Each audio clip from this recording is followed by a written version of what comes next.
Many people have an idea for a business, and this does not necessarily mean it's going to be a great business. There's a difference between an idea for a product or a service and creating an enterprise. They're not the same thing.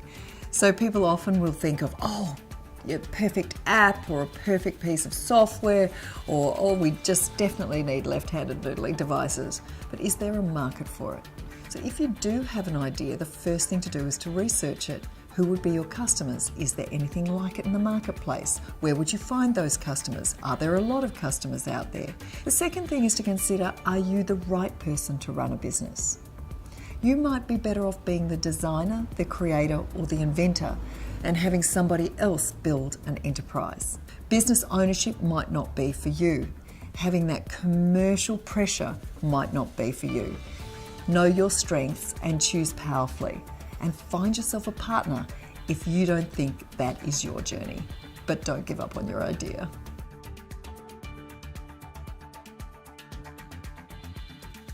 The most important thing is, what is your contribution? If you want to present your case to your employer, know the value that you're adding to the business and the role that you're playing.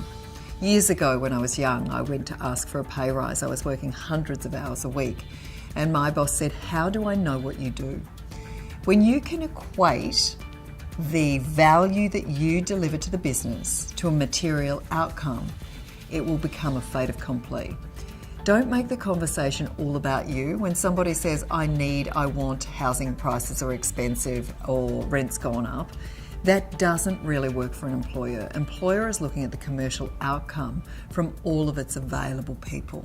So talk about commercial outcome, the value add, the passion you have for the business, and like as not, you'll get a good hearing.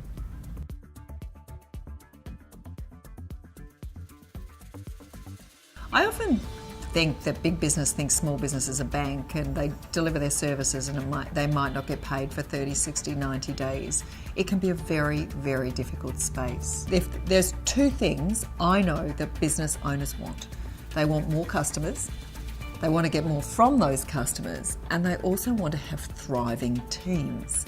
So if you look at those two particular areas, you'll see the source of success for business owners, which will become through growth and resilience. Business ownership can be a lonely journey. I suggest for anybody in that game to make sure you surround yourself with advisors, peers, and mentors. It doesn't have to be a lonely journey.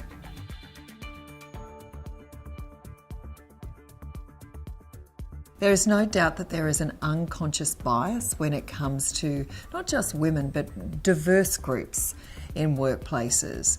So it's going to take two to tango, but in terms of sheer advice, if you want something, then chase it. I think the source is to make sure that you're relentless in pursuing what you want to do. If your calling is maths, if your calling is computer science, if your calling is engineering, make sure you fulfill on your dream. Don't give it up because somebody can't see you. Make sure you're seen. Life may have a glass ceiling, but it is full of sliding door moments. In that moment, you get to choose what you want to make happen.